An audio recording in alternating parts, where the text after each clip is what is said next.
다니엘 4장은 다니엘의 이야기보다는 느부갓네살 왕의 이야기, 고백 같은 내용입니다. 어느 날 느부갓네살 왕이 바벨론과 바벨론 주변의 많은 나라 사람들에게 조서, 즉 왕의 명령을 적은 문서를 보냅니다. 다니엘 4장 2절에서 3절. 지극히 높으신 하나님이 내게 행하신 이적과 놀라운 일을 내가 알게 하기를 즐겨하노라.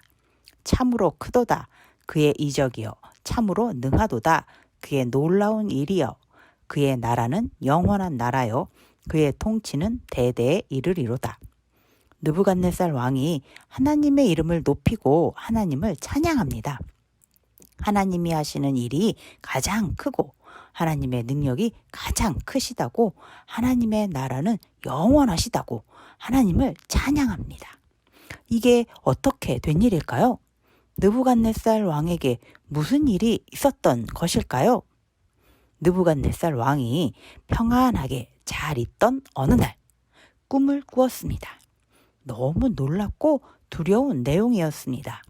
그래서 바벨론의 모든 지혜자들, 박수, 술객, 술사, 점쟁이들을 불러와서 꿈을 해석해 보라고 했습니다. 그런데 아무도 그 꿈을 해석하지 못했습니다. 그리고 다니엘이 왔습니다. 왕은 자신이 꾼 꿈을 알려주면서 꼭 해석해 달라고 합니다. 왕이 꾼 꿈은 이런 내용이었습니다. 세상 땅 중앙에 한 큰 나무가 있었습니다. 그 나무는 더 튼튼하게 자라서 하늘까지 닿을 정도였습니다. 땅끝 먼 곳에서 보일 정도로 아주 큰 나무가 되었습니다. 잎사귀도 아름답고 열매도 많았습니다. 사람들은 나무 열매를 먹고, 들짐승들은 나무 그늘에서 쉬고, 새들은 나뭇가지에서 둥지를 틀고 살았습니다. 그리고 한 순찰자, 바로 하늘에서 거룩한 자가 내려와서 명령을 했습니다. 이 나무를 베어라. 가지를 자르고 잎사귀를 떨구고 열매를 없애고 짐승들은 다 내쫓아라. 나무 밑둥, 그루터기는 남겨서 쇠와 놋줄로 묶어라. 하늘 이슬에 젓고 땅의 풀에서 짐승들과 있게 하라. 그리고 사람의 마음을 버리고 짐승의 마음으로 7년을 지내게 하라. 그렇게 해서 지극히 높으신 이가 사람의 나라를 다스리시며 자기의 뜻대로 그것을 누구에게든지 주시며, 또 지극히 천한 자를 그 위에 세우시는 줄을 사람들이 알게 하려 함이라 하고 했다고 합니다. 다니엘은 꿈을 해석합니다. 땅 중앙에 있는 큰 나무는 느부갓네살 왕이랍니다. 왕이 사람들에게서 쫓겨나서 들짐승처럼 풀을 먹고 들판에서 자면서 7년을 살게 될 것이며, 지극히 높으신 이가 하나님이심을, 천지를 창조하시고 다스리시는 분이 하나님이심을 깨닫게 되면 왕이 다시 왕궁으로 돌아오게 된다고 합니다. 다니엘이 꿈을 해석해주고 12달이 지났습니다. 느부갓네살 왕이 바벨론 왕궁의 지붕을 거닐면서 자신의 나라를 바라보고 자신이 세운 업적이 아주 마음에 들었습니다. 다니엘 4장 30절에서 31절. 나 왕이 말하여 이르되 이 큰 바벨론은 내가 능력과 권세로 건설하여 나의 도성으로 삼고 이것으로 내 위엄의 영광을 나타낸 것이 아니냐 하였더니, 이 말이 아직도 나 왕의 입에 있을 때에 하늘에서 소리가 내려 이르되, 느부갓네살 왕아, 네게 말하노니 나라의 왕위가 네게서 떠났느니라.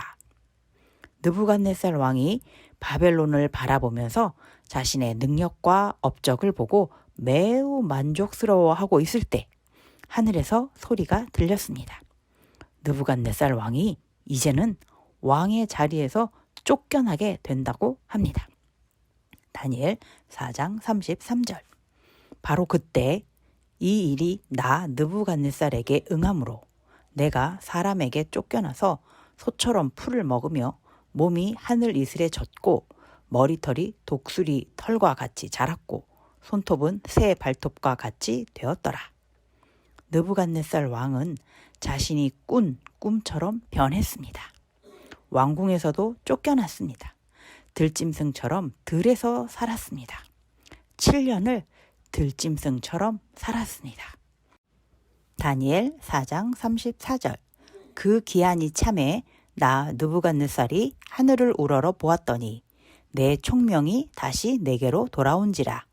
이에 내가 지극히 높으신 이에게 감사하며 영생하시는 이를 찬양하고 경배하였나니 그 권세는 영원한 권세요 그 나라는 대대에 이르리로다. 7년이 되고서 느부갓네살 왕은 다시 정상적인 사람으로 생각하고 움직일 수 있게 되었습니다. 그리고 느부갓네살 왕은 하나님을 찬양하고 경배하는 왕이 되었습니다. 하나님만이 가장 높으신 분이시며 그 권세와 영광이 영원하신 분이심을 고백합니다. 또한 하나님의 하시는 일이 모두 진실하고 의로우시며 교만한 자를 낮추시는 분이시라고 고백합니다. 느부갓네살 왕은 이제 자신의 능력과 권세, 업적을 자랑하지 않습니다. 느부갓네살 왕은 이제 하나님의 능력과 권세, 업적을 찬양하게 되었습니다. 느부갓네살 왕은 이제 하나님 앞에 겸손한 사람이 되었습니다. 세상에는 많은 사람들의 지혜로 과학을 발전시켜 왔습니다. 그런데 지금 지구는 전쟁이 계속되고 환경은 파괴되고 있습니다. 결국 사람은 안전하게 살 수 없게 되고 있습니다. 사람이 아무리 지혜롭다고 해도 천지를 창조하신 하나님보다 지혜로울 수는 없습니다. 사람은 하나님 앞에선 항상 겸손해야 합니다. 극일교회 어린이 여러분, 하나님께 겸손한 자, 하나님의 지혜와 능력을 찬양하는 자가 정말 지혜로운 사람입니다. 하나님 앞에서 항상 겸손한 자가 됩시다.